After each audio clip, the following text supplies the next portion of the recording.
नमस्ते दोस्तों, कैसे हैं आप। मैं Sujeet Kumar incredible IAS academy में आपका हार्दिक स्वागत करता हूं। आज का वीडियो ना कोई मोटिवेशनल है ना कोई इंफॉर्मेशन है। आज का वीडियो जो है पूरी तरीके से एजुकेशनल है। और आज की वीडियो में हम चर्चा जो करने वाले हैं, यूपीएससी और पीसीएस परीक्षाओं को पास करने के लिए किसी किताब को कैसे पढ़ा जाए, इसी पे चर्चा होगा क्योंकि बहुत इंपॉर्टेंट है। और ये वीडियो बनाने का क्रेडिट आप सारे जो भी मेरे छोटे भाई बहन हैं उन्हीं का ही दिया हुआ है। और मैं बहुत दिन से सोच रहा था कि कब बनाऊं, वक्त ही नहीं मिल पा रहा था, लेकिन आज वक्त मिल गया और आज आपको बताऊंगा। बहुत ऐसे स्टूडेंट हैं जो गांव में रहते हैं, बहुत ऐसे स्टूडेंट हैं जो छोटे कस्बों में रहते हैं, बहुत ऐसे स्टूडेंट हैं जो शहरों में भी रहते हैं। लेकिन ऐसा क्या प्रॉब्लम होता है कि जो शहर में हैं, जिनके पास में सारी सुख सुविधा है, इवन कुछ कुछ ऐसे स्टूडेंट हैं जो गांव में हैं, शहर में आके तैयारी करते हैं, चाहे वो प्रयागराज हो, चाहे पटना हो, चाहे मुखर्जी नगर हो, 1 साल 2 साल 3 साल इवन 5 वर्षीय योजना तक हो जाता है, लेकिन उनसे प्रीलिम्स तक नहीं निकल पाता है। कभी आप सोचने की कोशिश किए, हो सकता है आपको मेरी बात ये चुभ रही होगी क्योंकि है कड़वी लेकिन है दिल की बात। कुछ ना कुछ तो खता हुई है। वो क्या खता हुई है आपसे बेहतर कोई नहीं जानता है, मैं भी नहीं जानता हूं। लेकिन आखिर क्या वजह हो गई कि 4-4 5-5 साल आप प्रयागराज में गुजार लिए और यूपी में, एमपी में, छत्तीसगढ़ में, बिहार में कोई गांव में बैठा हुआ स्टूडेंट पीसीएस को क्रैक कर जाता है। आप क्यों नहीं कर पाते हैं? कभी सोचें इस बात को। आपको पता है इसके बारे में? कोई आपको बताने की कोशिश किया कि इसके पीछे क्या वजह है? अगर आज तक मैं गारंटी और दावे के साथ में कह सकता हूं कि आपको कोई नहीं बताया होगा, लेकिन जो आज सच बताने वाला हूं आपको, आपका दिल दहला देगा, आपकी आंखें बंद हो जाएगी, जुबान खामोश हो जाएगा, आपके अपने आंसू बेगाने हो जाएंगे। इसका सीधा सा जिम्मेदारी होती है क्या? जब आप प्रयागराज चले जाते हैं या पटना चले जाते हैं, मुखर्जी नगर चले जाते हैं, तो जिस कोचिंग संस्था से आप जुड़ते हैं उसमें पूरी की पूरी मजबूरियां उसको थमा देते हैं, सारी की सारी जिम्मेदारियां उसको थमा देते हैं। जो भी है आपका दुख सुख, जो भी समस्या, सब उसको समा देते हैं कि भाई अब तुम हमको संभालो, तुम हमको ले चलो, जहां ले चलोगे वहीं मैं जाऊंगी।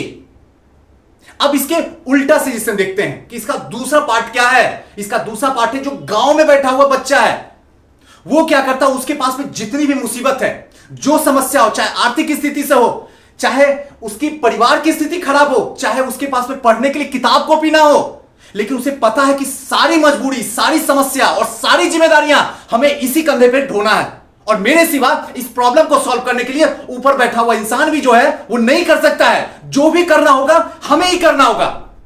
यह बात उसके दिमाग में पूरी तरीके से क्लियर और रात दिन 24 घंटे घूमते रहता है। लेकिन आपके दिमाग में क्या घूमता है? अच्छा कोई बात नहीं, सुजीत सर से पढ़ रहे हैं ना, पक्का पास कर जाएंगे। सीओ सक्सेस में जुड़े हुए हैं ना, सुजीत सर की संस्था तो गारंटी पास कर जाएंगे। अरे ना जी, ऐसा नहीं है।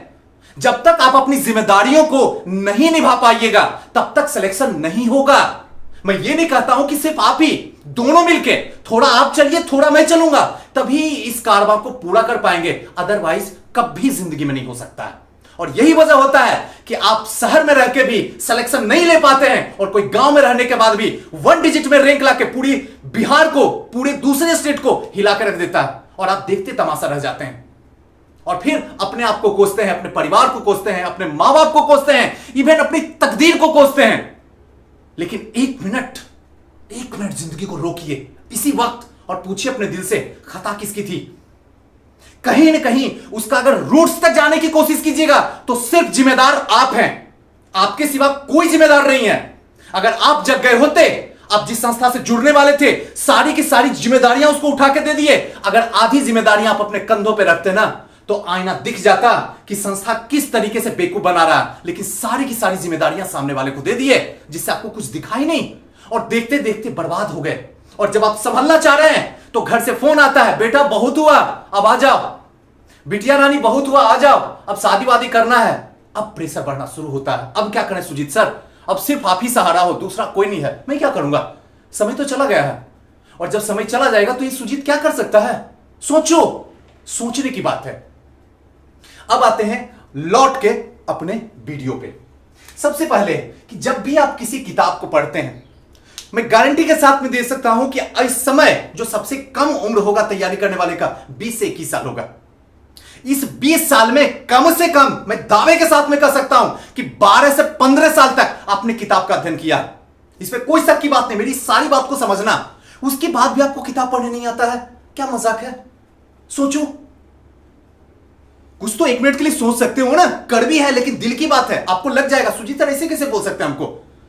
हम भविष्य के आईएएस हैं, भविष्य के एसडीएम हैं, और आप ऐसे बोल रहे हैं हमको, तो क्या करूं? इसीलिए बोल रहा हूं ताकि भविष्य में तुम एसडीएम बनो। इसलिए नहीं बोल रहा हूं कि आपको ताने दे रहा हूं, और आपके ताने देने से हमें कोई गोल्ड मेडलिस्ट नहीं मिलने वाला, कोई हमें अवार्ड नहीं दे सकती है भारत सरकार। बल्कि हम इसलिए देते हैं ताकि आप अपनी जिंदगी में कभी शिकायत ना कर सको खुद से। इसीलिए आपको ये चीज, जितनी भी प्रॉब्लम है वो आपके सामने रखने की कोशिश करता हूं। 21 साल जिंदगी के गुजर चुके, जिसमें 10 से 12 साल तक आपने किताब का अध्ययन किया, लेकिन किताब अब भी पढ़ने नहीं आता। तभी तो आप कोचिंग के पास भागते हो। अगर किताब अच्छे से पढ़ने चला है तो कोई भी स्टूडेंट कहीं जाके लाखों रुपया डुबा नहीं सकता है। लेकिन प्रॉब्लम है हमें पढ़ने नहीं आता है, इसीलिए हम कोचिंग के प्रति भागते हैं। और रही सही कसर, इस समाज में जितने भी लोग हैं, चाहे टॉपर, परिवार, सीनियर, दोस्त, टीचर, इन सारे के सारे इस सिस्टम के अंदर ऐसा करप्टेड सॉफ्टवेयर डाल देते हैं जिसको कहते हैं अंधविश्वास का सॉफ्टवेयर, कि ऐसा नहीं है, उस घर में हो, अगर परिवार बहुत अच्छे खासे पैसे वाले हैं तभी तुम एसडीएम बन सकती हो, तुम्हारे परिवार में कोई है तब बन सकती हो, ऐसे गांव वाले नहीं करते, ये नहीं करते, पता न जाने कितनी ऐसी बातें आपके अंदर इसमें डाल दिया जाता, और आप एक्सेप्ट करते हो। और जब एक्सेप्ट करते हो तो जो इसके अंदर इनपुट गया है वही तो आउटपुट आएगा। और फिर जब मैं आके बोलता हूं कि एसडीएम बनना बच्चों का खेल है तो आपको तकलीफ लगती है। सुजीत सर ऐसे ही हवा में बात करते हो, हवा में नहीं बात करता हूं। अगर सही तरीके से चलो तो सच में सब कुछ बच्चों का खेल है। अभी बताओ कि प्लेन चलाना जो है हमारे लिए बच्चों का खेल है, क्योंकि मुझे पता है, मुझे चलाने आता है, और आपको चलाने नहीं आता, तो आपके लिए क्या है? टेढ़ी खीर है भाई, सोच भी नहीं सकते हो सपने में। क्यों? क्योंकि आपको चलाने नहीं आता है। वही कहानी है कि आपको पढ़ने नहीं आता है, इसीलिए एसडीएम बनना आपके लिए मुश्किल है। लेकिन अगर पढ़ने, समझने, आयोग के दिमाग को अगर पकड़ लीजिएगा तो सच में एसडीएम बनना बच्चों का खेल है। आपको पता ही नहीं चलेगा। सर 2020 में तैयारी शुरू की और 2021 में फर्स्ट लिस्ट में रैंक मार दिए, इतना जल्दी सुजीत सर सफर समाप्त हो गया? कोई ऐसा है इंसान इस धरती पे जो ऐसा तमाशा कर रहा है? अगर वो कर रहा है तो फिर आप क्यों नहीं कर सकते 1 साल में? जवाब दीजिए। आपके पास जवाब नहीं है क्योंकि आपको टाइम पास करने की आदत है। आदत बड़ी प्यारी होती है, आदत। हम सुजीत सर आप कितना भी चिल्ला लो, मोटिवेट कर दो, लेकिन आदत में फंसे हुए हैं। और इस आदत को, इतनी प्यारी खूबसूरत आदत को नहीं छोड़ सकते हैं। चाहे तुम कुछ भी कर लो, मैं 4 बजे नहीं उठूंगी तो नहीं उठूंगी, मत उठो। और फिर मैं भी बोलता हूं तुम्हारा रिजल्ट नहीं होगा तो नहीं होगा। और वैसे तो हो रहा है लोगों के साथ में। जब तक सूरज को जगाओगे नहीं तब तक आप कभी सफल नहीं हो पाओगे। और जब जब सूरज आपको जगाना शुरू कर देगा, जिंदगी में सक्सेस होके भी अनसक्सेस रहोगे। इसलिए अब भी वक्त है 21वीं सदी के बदलते माहौल के अनुसार से जीना सीखो, तभी सक्सेस मिल सकती है। वरना जिंदगी भर ऐसे ही भटकते रह जाओगे, कोई काम नहीं देता है। हम भी इंसान हैं, हम भी सक्सेस के पीछे दीवानगी पैदा करेंगे। यहां पे वही खड़ा होगा या होगी जो सक्सेस करेगी, उसके सामने फोटो खिंचाएंगे, उसके सामने बात करेंगे, आपके सामने नहीं करेंगे, क्योंकि आप सक्सेस नहीं हो। क्योंकि उगते हुए सूरज को सलाम किया जाता है, डूबते हुए को कोई नहीं करता, कोई नहीं करता। बाकी समझना आपको है। चलिए आते हैं, बात करते हैं कि किसी विषय की किताब को कैसे पढ़ें। चलिए मान लीजिए ये राजीव अहिर की बुक है मेरे पास में, ठीक है। ये तो पुरानी वाली है, नई वाली ऑफिस में है, लॉकडाउन हो गया जिसकी वजह से हम आपके सामने नहीं ला सकते, तो पुरानी वाली घर में ही रखी हुई। तो राजीव अहिर साहब की जो है मॉडर्न इंडिया की बुक है। बस कोई भी बुक रहे, जो भी बुक है, जरूरी नहीं है। मैं हिस्ट्री इसलिए लिया हूं क्योंकि हिस्ट्री मेरा सब्जेक्ट है, तो आसानी से आपको बता सकता हूं। बाकी दूसरे सब्जेक्ट में आप इसको इंटर कर लीजिएगा। क्लियर है? मान लीजिए ये बुक मेरे पास में है, अब मुझे इसको पढ़ना है। तो सबने बताया कि राजीव अहिर साहब की बुक जो है सुजीत पढ़ लो, इससे सिलेक्शन हो जाएगा। बात भी सही है, सारे लोग इससे पढ़ रहे हैं, सारे लोग सिलेक्शन कर रहे हैं, लेकिन कुछ ऐसे लोग हैं जो सिलेक्शन नहीं कर पाते हैं। बुक तो यही रहता, आखिर क्यों? इसके पीछे वजह क्या है? बहुत सारी साइंटिफिक, पता नहीं कैसे कैसे लोग वजह दे रहे हैं। आप यूट्यूब में अगर सर्च करो तो इतनी वजह है कि आपका दिमाग काम करना बंद कर देगा। इस तरीके से साइंस में आपके दिमाग में ये नहीं है, उसमें ये रेशा नहीं जुड़ा हुआ है, इसमें न्यूरॉन ऐसे हो गया, वैसे हो गया। मेरे तो खुद ही समझ में पल लेना पड़ती है।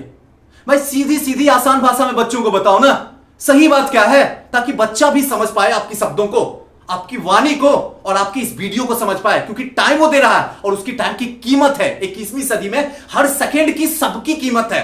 अगर एक का भी 5 मिनट बर्बाद हो गया तो जिंदगी में 5 लाख लोगों से पीछे रह जाएगा। लेकिन खैर, जो जैसा करता है, मेरे कहने से तो कुछ नहीं हो सकता। लेकिन खैर, इस विषय को सबसे पहले जब भी किसी किताब को पढ़ते हो तो आपके दिमाग में 2 चीज रहती है, जो कि बचपन से होता हुआ आ रहा है कि जो भी करना है हमें क्या है, सफलता या संतुष्टि। समझना मेरी बात को, सक्सेस या सेटिस्फैक्शन चाहिए आपको। अगर दो बात में पूछूं तो क्या बताइएगा? सीधा सा सारे लोग बोलेंगे सुजीत सर मुझे सक्सेस चाहिए, सेटिस्फैक्शन नहीं चाहिए। सेटिस्फैक्शन जो होता है फैमिली में होता है, और सक्सेस होता है अपनी लाइफ में अपने सपने को जिंदा रखने के लिए। तो सीधी सी बात है, हमको सक्सेस चाहिए। आज हम क्या करते हैं किताब को पढ़ने के लिए? आज एक चैप्टर पढ़ लिए, अगर मान लीजिए सपोज कीजिए आज मैं 3 चैप्टर पढ़ लिया तो बड़ा अंदर से खुशी होती है, और कल इसके बाद जो चैप्टर आने वाला थोड़ा सा जो है टेढ़ा है, थोड़ा सा हार्ड है, और उसमें सिर्फ एक चैप्टर ही पढ़ पाए उस टाइम में जो टाइम हम फिट किए हुए थे। तो अब इसमें हमें क्या होगा? हमें प्रॉब्लम यह नहीं होगा कि हमने एक चैप्टर को धीरे धीरे करके समझ पाए। हमें सबसे बड़ी प्रॉब्लम यह होती है कि हमने कल तो 3 चैप्टर खत्म किया था और आज एक चैप्टर हो गया। टेंशन यही है, हमें समझने की टेंशन नहीं है, हमने क्या सीखा उसकी टेंशन नहीं है, हमें टेंशन इस बात की है कि हमें 2 चैप्टर कम पढ़े। और यही तो होता है जो आपको गिरा देता है। सारे स्टूडेंट के साथ यही कहानी हो रही है, जानते हुए भी अनजान हो। कहां भाग रहे हो? कौन सी जल्दी जल्दी की प्रथा है? जल्दी जल्दी से क्या हो जाएगा? कितनी बार तुम्हें बताया हूं, जल्दी जल्दी से 4 साल तो बीत चुके, क्या 8 साल बिताने की तैयारी कर रहे हो? फिर से वही गलती, बार बार वही गलती, जिसकी वजह से बार बार आपको लौट के अपने घर आना पड़ रहा है और किराए के रूम में रहना पड़ रहा पिछले 4 साल से, और फिर से आप वही किराए के रूम में। अब तो कुछ बदलो, कुछ तो समझने की कोशिश करो, जो बातें बोलते हैं उसको अंदर तक ले जाने की कोशिश करो। तो इसलिए ध्यान रखिए, सबसे जरूरी बात है कि हमको सेटिस्फेक्शन नहीं चाहिए। हमने टाइम फिट किया, ये सही है, लेकिन उस टाइम में ये नहीं मैंने फिट किया हूं कि मुझे 4 चैप्टर पढ़ना है। ये फिट करते ही आपका खेल चौपट हो जाएगा। यही बच्चे आज कर रहे हैं, चाहे वो मुखर्जी नगर में हो, चाहे प्रयागराज में हो, या फिर पटना में बैठा हुआ स्टूडेंट हो, सबके सब यही तमाशा कर रहा है। और यही वजह होता है उसका रिजल्ट रुक जाता है, और जिसका रिजल्ट होता है वो ये बात बताता ही नहीं है। और बताता क्या है? इतनी बड़ी लंबी चौड़ी बात बताता है जो आपके पल्ले ना पड़ता, और फिर लगता है हम भी टॉपर की तरह करें। टॉपर क्या है? टॉपर तुम हो। अगर कोई टॉपर 110 रैंक लाया है तो अगली बार तुम पास करोगे तो 10 डिजिट का रैंक, सॉरी 1 डिजिट का रैंक आएगा। लेकिन इस बात को अंदर तक जाने नहीं दे रहे हो, क्योंकि अंदर में इतनी अंधविश्वास फैली हुई है कि मेरी बात ही अंदर नहीं जा पा रही है, और जा नहीं पा रही है तो आप बदल नहीं पा रहे हो। इसलिए मेरी बात को अंदर जाने दो। दूसरी सबसे बड़ी बात है कि क्यों पढ़ें। जब भी हम इस बुक को उठाते हैं, अब आते हैं इसकी एक ही बात को, कि जब भी हम इस बुक को उठाते हैं तो सबसे पहले यह सोचो कि हम पढ़ें क्यों, आखिर इसके पीछे वजह क्या है, क्यों का इसका जवाब खोजना है। किताब को खोलने से पहले हम क्यों पढ़ें इस बुक को, उसके बाद दूसरा क्वेश्चन इसमें लगाना है क्या पढ़ें, क्लियर है ना, और तीसरा क्वेश्चन लगाना है कैसे पढ़ें, और चौथा क्वेश्चन इसमें लगाना है कहां इसको पढ़ने के बाद उपयोग करना है। जब तक इस चारों क्वेश्चन का 1, 2, 3 और 4, इन चारों क्वेश्चन का जवाब क्लियर नहीं मिल पाएगा, जिंदगी में इस किताब क्या दुनिया के किसी किताब को आप समझ के नहीं पढ़ सकते हो। हां पढ़ लोगे, क्लियर हो जाएगा, दुनिया के सामने बोलोगे मैं तो 4 बार राजीव भाई साहब की बुक पढ़ लिया हूं, ठीक है भाई, क्वेश्चन पूछता बताओ, हो गया, हवा निकलना शुरू। अगर 4 बार पढ़ लिए हो और कोई इसको 1 बार पढ़ के करेक्ट करता तो तुम 4 बार पढ़ के क्यों नहीं करेक्ट कर पा रहे हो? कभी सोचे हो? 1 मिनट जिंदगी को रोको और पूछो, और ये सवाल आज आपको पूछना होगा। जब तक ये सवाल क्लियर नहीं होगा तब तक कोई भी बुक मत पढ़ो, क्योंकि सारी बुक आपको दगा देकर चली जाएगी, और आपकी जिंदगी पल में 2020 है, 2021 का, 22 का, 23 करेक्ट कर जाएगा, पता ही नहीं चलेगा। 2023 में चले आए सुजीत सर, अभी 23 हुआ है, 26 आने की बाकी है, देखते देखते 26 भी आ जाएगी, और वो वक्त दूर है जब आपको देखते देखते घर जाना पड़ जाएगा। तो प्लीज डरिए, मैं डराने के लिए कर रहा हूं, और उससे और थोड़ा गहराई में उतरूं तो यही सच है। अगर मान सकते हो तो मानो, नहीं मान सकते हो नहीं मानो। अब सबसे पहले ये क्यों पढ़ें, क्या पढ़ें, कैसे पढ़ें और उपयोग कहां करें, इसको क्लियर कैसे करें सुजीत सर? डायरेक्ट आपने ये बता दिया, तो इसमें कैसे पता चलेगा क्यों पढ़ें? दूसरा क्या पढ़ें ये कैसे पता चलेगा सुजीत सर? और तीसरा कैसे पढ़ें ये भी कैसे पता चलेगा, और कहां उपयोग करें ये कैसे पता चलेगा? तो ये सारे क्वेश्चन का जो रूट्स है वो आपका है सिलेबस और प्रीवियस ईयर क्वेश्चन पेपर। सबसे पहले पढ़ने से पहले इसको खंगालो, इतना बार खंगाल लो कि आपके मेमोरी में यह स्टोर हो जाए कि आखिर सिलेबस क्या है। जिस बुक को पढ़ने जा रहे हो आप देखो आयोग ने क्या सिलेबस दिया है, सिलेबस को खंगालो। दूसरा प्रीवियस ईयर क्वेश्चन को देखो कि किस टाइप का क्वेश्चन पूछा है, चाहे प्रीलिम्स हो या मेंस हो, दोनों के क्वेश्चन को खंगालो। मेरी बात को जाने दो अंदर तक। जब तक ये क्लियर नहीं होगा तब तक आपका जिंदगी में कभी नहीं पता चलेगा क्यों पढ़े, क्या पढ़े, कैसे पढ़े और कहां उपयोग करें। सुजीत क्या दुनिया का कोई इंसान ना आपको बता पाएगा, और अगर बता रहा है तो वो आपको बेवकूफ बना रहा और कुछ भी नहीं कर रहा। अब देखिए, सबसे पहले मान लीजिए इस बुक को हम उठाए, क्लियर है ना? क्यों पढ़ना है, इसका एक एक का जवाब आपको दे रहे हैं। क्यों पढ़ना है? मुझे इसीलिए पढ़ना है कि मुझे किसी भी हालत में यूपीएससी या पीसीएस को क्रैक करना। क्वेश्चन क्लियर हो गया, दिमाग में एकदम फिट है कि मुझे एनी हाउ हर कंडीशन में एसडीएम बनना है, फिक्स हो गया है। अगर एसडीएम बनना है तो मुझे राजीव अहीर साहब की बुक को अच्छे तरीके से पढ़ना है। इसका सॉल्यूशन फिनिश हो गया। अब आपके दिमाग में कंफर्म है कि मुझे एसडीएम बनने के लिए पढ़ना है और मुझे कुछ भी नहीं करना जिंदगी में। बेरोजगार बनना है, किसान बनना है, कबूल है, लेकिन बनना है तो एसडीएम ही बनना है, बाकी कुछ भी नहीं बनना है। दुनिया की सारी नौकरी को लात मारता हूं, लेकिन बनूंगा तो एसडीएम ही बनूंगा। अब ये कंसेप्ट क्लियर हो गया। अब आपको कोई भी हिलाने वाला नहीं है, ये आपका पूरे तरीके से क्लियर हो चुका है। अब दूसरा था क्या पढ़ना है। क्या पढ़ना है इसमें, तो उसके लिए सबसे बेहतरीन जो है सिलेबस। आप सिलेबस को खंगालिए। उसके बाद प्रीवियस ईयर क्वेश्चन देखिए कि अगर हम 1857 की क्रांति पढ़ने की शुरुआत कर चुके हैं, 1857 की क्रांति इसलिए बताते हैं क्योंकि जो भी नए या पुराने स्टूडेंट हैं वो सारे के सारे जानते हैं 1857 का रिवोल्ट क्या था, अच्छे तरीके से जानते हैं, तो इसलिए यहां बताने से ज्यादा मजा भी आएगा। 1857 की क्रांति पढ़ते हैं तो ये तो पता अलग अलग बुक में अलग अलग तरीके से बहुत सारा है। ये छोटी मोटी कहा जो रिवोल्ट है छोटी मोटी नहीं थी, अंग्रेजों के दांत खट्टे कर दिए थे। अंग्रेजों की ऐसी औकात हो गई थी, उन्हें लग गया था कि अब मुझे जल्दी भारत को छोड़ना पड़ेगा। तो छोटी मोटी क्रांति तो नहीं थी, लेकिन इसको पढ़ने के लिए सबसे पहले प्रीवियस ईयर क्वेश्चन को उठाना होगा कि देखना होगा कि क्वेश्चन पूछने का पैटर्न क्या है। आयोग के दिमाग को तो पकड़िए, ऐसे ही पढ़ने से क्या होगा, ऐसे पढ़ के तो आप समय बर्बाद कर दीजिएगा और इससे कुछ मिलेगा ही उस नहीं। तो जब ये प्रीवियस ईयर क्वेश्चन डालिएगा तब आपको पता चलेगा, अच्छा इसके कारण की समीक्षा कीजिए, अच्छा इसके परिणाम बताइए, अच्छा इसके तत्कालिक कारण को आप किस रूप में देखते हैं बताइए, अच्छा इसके जो है आपकी आलोचना किस रूप में देखना चाहते हैं, अच्छा ये सब देखना है। अब जब आप पढ़िएगा तब आपको पता चलेगा, जैसे इसे कहानी आगे की ओर घूमते जाएगी आपके दिमाग में आता जाएगा कि आयोग अभी तक जो है ये पार्ट से क्वेश्चन पूछ रहा है, यानी ये सब पार्ट को अच्छे तरीके से कवर करते हुए आगे हमें निकलना होगा। वरना कहानी है, कहानी पढ़ते हुए चले आपको समझ में नहीं आएगा, पता ही नहीं है, बस गाड़ी उठाए, सुजीत सर चलना है, चलो बैठ जाओ, निकल गए, कहां जाना है, बस चलते जाइए ना, जहां सड़क है, जहां लास्ट हो जाएगा सड़क वहां रुक जाएगा, जिंदगी भर मुझे मंजिल ना मिलेगी, मैं भागता रह जाऊंगा। वही तो कहानी आपके साथ हो रहा, कोई नया थोड़ी हो रहा। यही कहानी से जिंदगी भर दो चार हो रहे हैं पिछले 4 साल से, और आज तक ये सॉल्यूशन नहीं निकल पाया, लेकिन आज अब निकलेगा। आज की इस रात में आपको निकालना होगा सॉल्यूशन। ये आपकी जिंदगी बदलने वाली वीडियो है पूरे तरीके से, और इसलिए बनने से आप खुद को भी नहीं रोक पाइएगा अगर इस तरीके से कीजिएगा तो। अब कैसे पढ़ा जाए, नेक्स्ट क्वेश्चन आता है, इसको पढ़ा कैसे जाए। इसको पढ़ा कुछ भी नहीं जाए, इसको पढ़ने वक्त अलग अलग तरीके मार्केट में भ्रांतियां हैं, मैं आपको बताता हूं। एक बार जो है डायरेक्ट पढ़ लो नोवेल की तरह, अच्छी बात है। दूसरी बार जो है पढ़ने वक्त धीरे धीरे पढ़ो, और अच्छी बात है। तीसरी वक्त जो है आप पेंसिल लेके उसमें जो है अंडरलाइन करते हुए पढ़ जाओ, अच्छी बात है। सबकी अपनी अपनी सोच है, मैं उन्हें बुरा नहीं मानता हूं, मैं जो भी बोलते हैं चाहे हमसे छोटा हो या बड़ा हो सबका सम्मान करता हूं, लेकिन एक बार जिंदगी को रोक के खुद से पूछ लो, क्या इतना वक्त है आपके पास? और आखिर दिमाग आपका क्यों नहीं काम कर रहा है कि हम 3 बार पढ़ेंगे तभी समझ में आएगी? तनिक सोच के देखिए, हमारे पास वक्त बहुत लिमिटेड है। हमें 2000 के कमरा में बंद होकर प्रयागराज में नहीं पढ़ना है, बल्कि सिस्टम में जाकर धमाका मचाना है। तो उसके लिए आपके पास समय कम है और काम बहुत सारा है, सारा काम को समेटना होगा। अगर एक एक चैप्टर को आप 3-3 बार पढ़ना शुरू कीजिएगा तो कब फिनिश होगा? ये तो पंचवर्षीय योजना से भी ज्यादा चला जाएगा खेल। कभी सोचिए ना, खुद से सोच के देखिए ना, ये मैं नहीं कहता हूं, आप खुद अपने एक्सपीरियंस से देख लीजिए।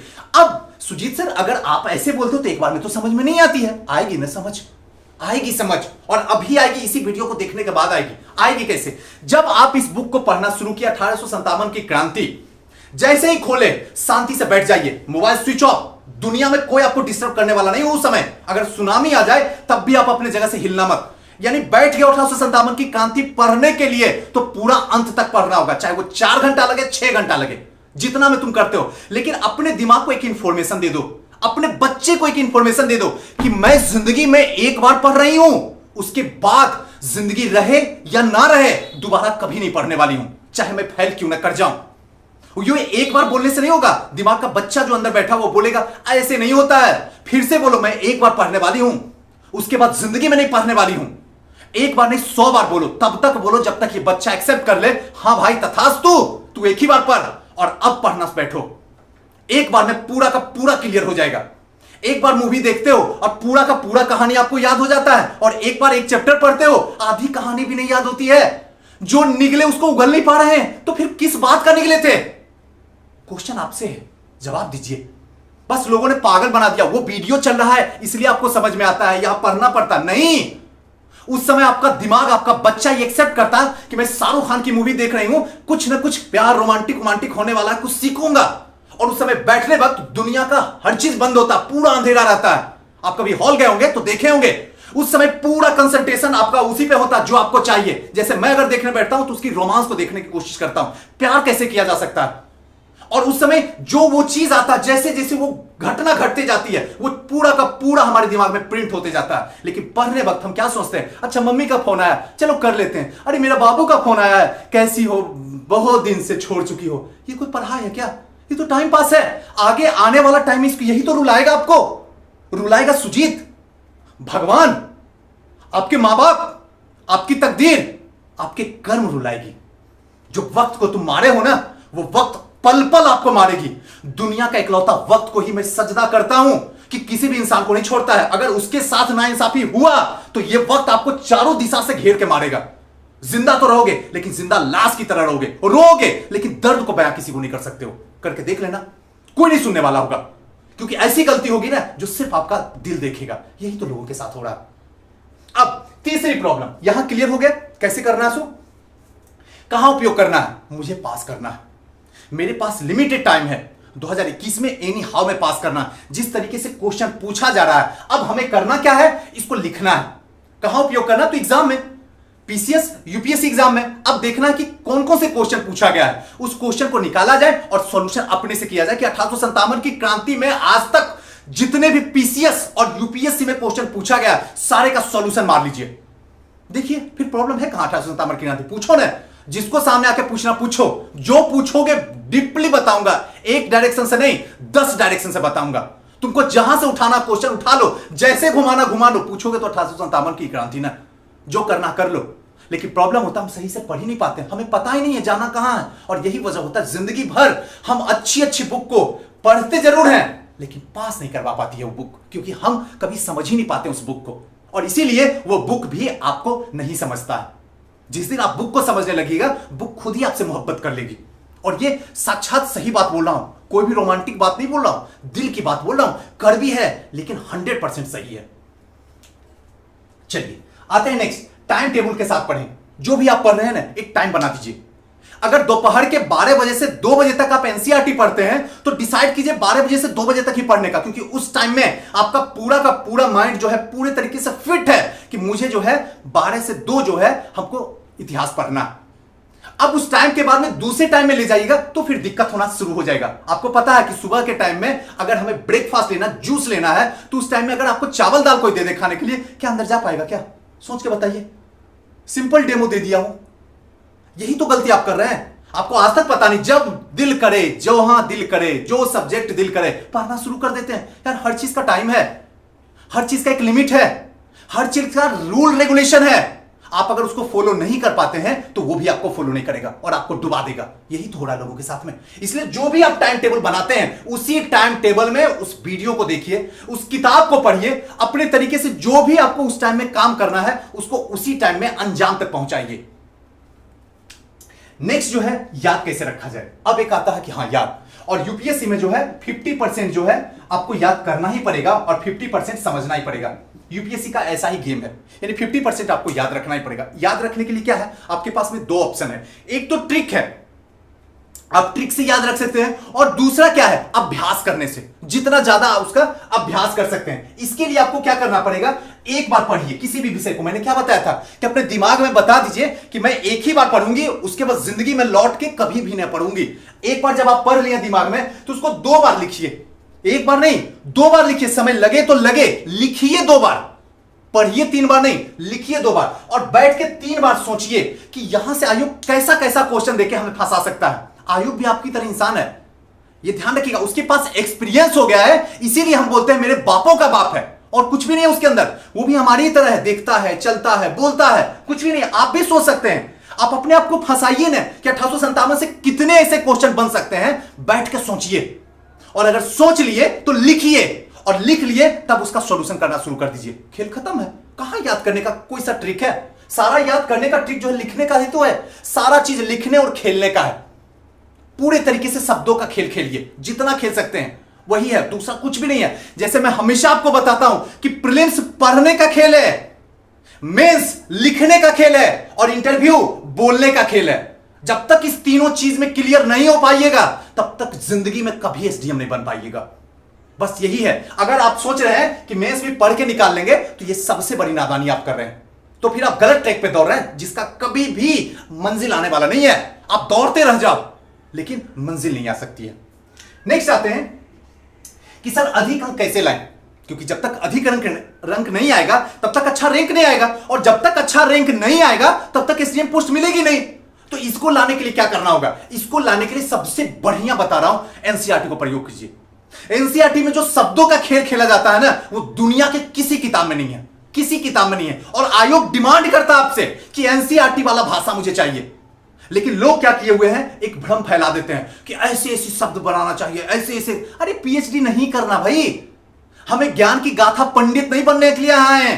हमें पास करना, वहां तक पहुंचना है। आप किसी जिला में जाके एसडीएम बनोगे, वहां पे लोगों की प्रॉब्लम को समझने के लिए एक सिंपल इंसान को चाहिए, हाई फाई इंसान नहीं चाहिए वहां पे, जो क्या है लोगों के दुख दर्द को समझ सके, तुरंत एक्शन ले सके, प्रेजेंस ऑफ माइंड हो। थोड़ा सा समझिए तो आगे, थोड़ा सा तो क्लियर अपने आप को कीजिए। अब आप बड़ी बड़ी बातें, बड़ी बड़ी कथा सुनाना शुरू कर दोगे तो अगर मेंस में क्लियर हो भी जाओगे तो इंटरव्यू में लात मार के बाहर निकाल देगा आपको।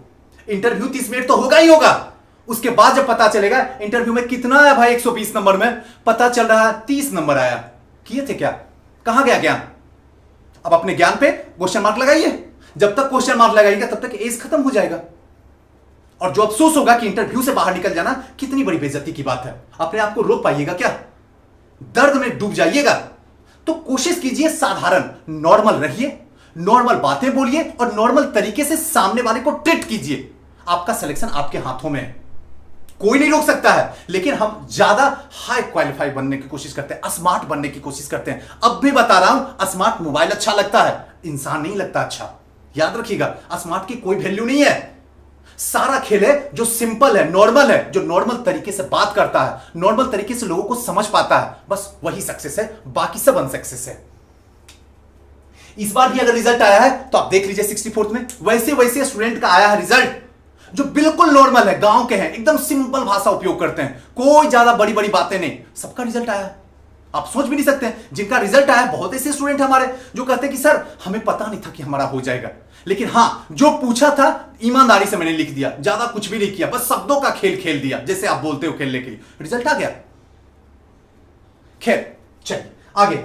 नेक्स्ट आता है कि नोट्स कैसे बनाए। सर एक क्वेश्चन इसी में आता है कि नोट्स कैसे बनाए जब किताब पढ़ें। किताब पढ़ने वक्त ही अंडरलाइन करना शुरू कर दीजिए, एक ही बार में, जिस समय पढ़ रहे हैं, क्योंकि आपके पास में, आपके एक दिमाग में, एक साइड में सिलेबस और प्रीवियस ईयर क्वेश्चन बैंक जो है घूम रहा है, पूरे तरीके से याद है, और दूसरे तरीके से आपका काम जो है किताब पढ़ रहे हैं, तो आपको पता है कि कौन सा इंपॉर्टेंट पार्ट है, उसको अंडरलाइन करना शुरू कर दीजिए। आप उसको वहां अंडरलाइन कीजिए, फिर कॉपी पे निकालिए। इतना वक्त कहां है, सोचिए ना, इस वक्त को चुराइए ना, जल्दी सिस्टम के अंदर जाइए, बैठिए ना। अगर आप उस चेयर पे नहीं बैठ पाइएगा तो आपके जगह पे कोई भ्रष्टाचारी जाके बैठ जाएगा, जो समाज में न्याय के बदले समाज को निगल जाएगा। सच बता रहा हूं, एक एक साल अगर देर होगा तो एक वक्त ऐसा आएगा कि आपका लिखा हुआ कुर्सी आपके पास से बाहर निकल जाएगा। क्या ऐसी दुनिया चाहते हैं? क्या ऐसी जिंदगी चाहते हैं? क्या आप चाहते हैं ऐसा हो जाए जो आपके भाग में लिखा हुआ हो और वो भी आपकी वजह से बाहर निकल जाए? तो कितनी बड़ी बेइज्जती है, समझने की कोशिश कीजिए। तो ये पूरा का पूरा वीडियो था कि बुक को कैसे पढ़ा जाए। इनमें सारी जो जो पॉइंट हमें लगा कि एक यूपीएससी और पीसीएस जो छात्र हैं तैयारी करते हैं, उनमें क्या बुक पढ़ने में समस्या होती है, सारे को आसान भाषा में आपके सामने हमने रख दिया। अब आपकी कोशिश है कि इस बात को समझते हैं या नजरअंदाज करते हैं। अगर समझ जाते हैं तो कल का रिजल्ट आपके हाथों में होगा। अगर आज इसको नजरअंदाज कर देते हैं तो जो आज है वही आने वाले भविष्य में रहेंगे। ये एकदम डिफरेंटली 100% है, ये कोई भी इधर उधर की बातें नहीं है। दोस्तों कैसा लगा ये वीडियो हमें जरूर बताइएगा, और इसमें कौन सी ऐसी बातें थी जो आप आज तक नहीं जानते थे, आज जानने के बाद में आपको लग गया कि वाकई में एसडीएम बनना बच्चों का खेल है, अगर सही तरीके से सही स्टेप के साथ में आगे बढ़ा जाए तो। और हो सके तो प्लीज हार्टली रिक्वेस्ट है कि इस वीडियो को ज्यादा से ज्यादा शेयर कर दीजिए। इससे ये होगा कि जैसे आपकी जिंदगी आज जब इस वीडियो को देखने के बाद लग गया कि सच में मैं 2021 में एसडीएम बन के दिखा दूंगी, हो सकता है अगर आप किसी को शेयर कर दीजिएगा तो उसका भी कॉन्फिडेंस बढ़ जाएगा, क्योंकि उसके पास में इतने पैसे नहीं है कि वो प्रयागराज, पटना, मुखर्जी नगर में जाके ट्यूशन कर सके। आपके बदौलत वो अपने गांव में रह के फर्स्ट डिजिट में रैंक मार सकती है। थैंक यू, नमस्कार।